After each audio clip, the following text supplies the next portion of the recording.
Hello everyone, I'm here in my local park and I just wanted to make a video on the naturalized bald cypress trees here, Taxodium, distichum, and these are trees that are actually native to the state of Maryland, where I am right now. I'm in Montgomery County, Maryland, just north of Washington, D.C.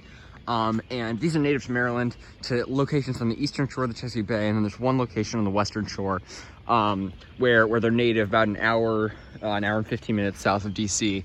Now, they're not native here, but one could almost say they're native trees because they're native so close, but they are essentially subtropical trees, and they're hardy into, you can see them cultivated up to Ontario. They are very hardy trees, hardy at least into zone 5, maybe more. I don't actually know their hardiness. I just know that they grow well here, and there are quite a few specimens here.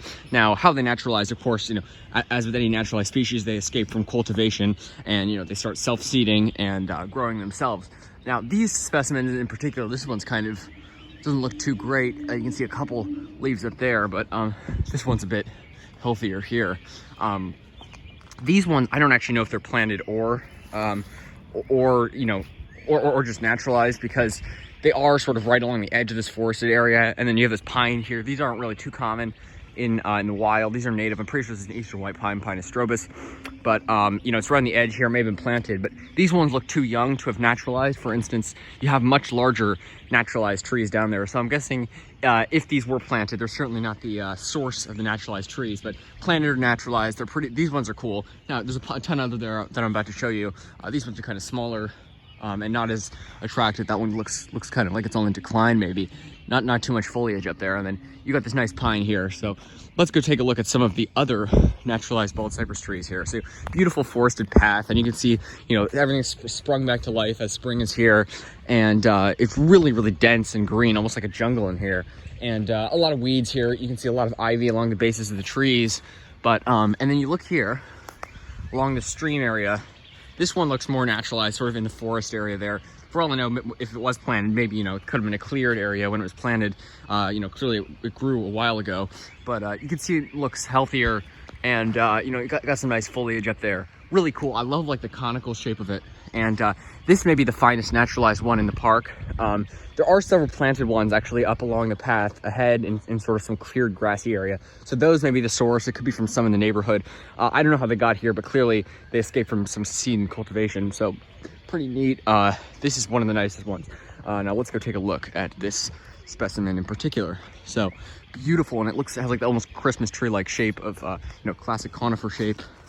And I just love how it's sort of like a dome up there, and really nice. And then you got the trunk sort of there down to here, and you can see that this area is sort of like a seasonally flooded pond. Right now in spring it should start flooding. You can see it's sort of obviously recently had water in it. It's getting more and more muddy, especially in summer it gets pretty dry, but it should have water in it. And once you get starting to get into spring and into summer, it will be pretty full, and then as you get into fall it'll start to dry up a little bit. But so this is the perfect location for a bald cypress, right on the edge of here. And you can see this is what I was talking about. Here in locations like this, they develop these knees. Now you can see this knee actually snapped a little bit, but you can see the knees have sort of little fingers almost coming off of them, and they're these roots that stick out and sort of help stabilize the trees in as wet conditions, and then poor soil, obviously. A lot of them grow in standing water. You can see various other knees here, and you can see, unfortunately, there's some invasive species here, English ivy. I try to peel some of this off, and I'm going to continue to do so.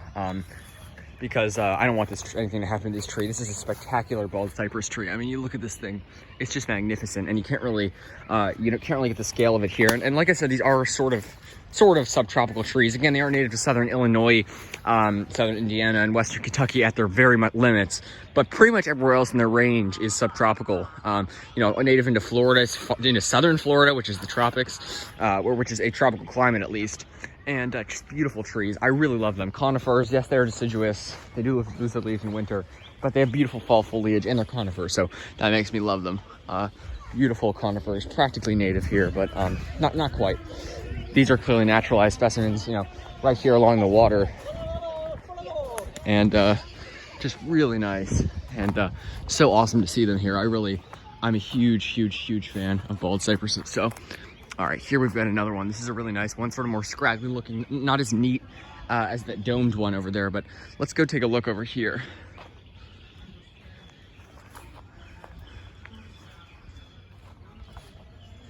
can see in here, just this massive trunk. And then I think there are some roots. Yes, there are. I don't know if you can see, but there's some knees sticking out along the creek down there. So you can see that the knees can spread out much further than this. Actually, they can spread out.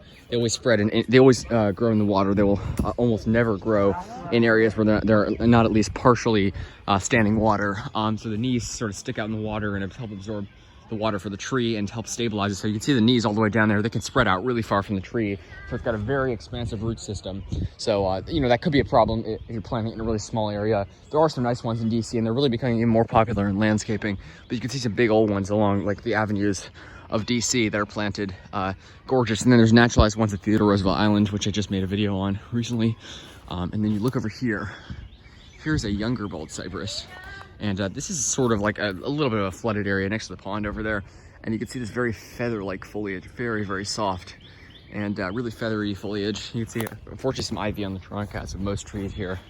But yeah, this is a younger one here. Here we've got a bit of an older one. And yeah, so big trees, you know. They are, they're certainly not small, but really cool just to see them growing along the path here and in the woods. And yeah, really awesome. Just so neat. Everyone loves, you know, how can you not love bald cypress trees? They're just awesome conifers. So let me know what you guys think. Another one here, which I didn't even point out, but just gorgeous trees. They're yeah, they're awesome. So let me know what you guys think about this. If you have naturalized or native bald cypress in your area. In fact, look at this. You can actually see the knees sticking out on the trail. So again, this is sort of like a wash almost when it rains. You can see it's actually growing right along this little stream here. So really cool. Love it. Love bald cypress. So let me know what you guys think about these, and if you guys have any bald cypress, if you like them. And so for you guys out there who are bald cypress lovers, hope you enjoy. Thanks for watching. Stay tuned for more videos and take care.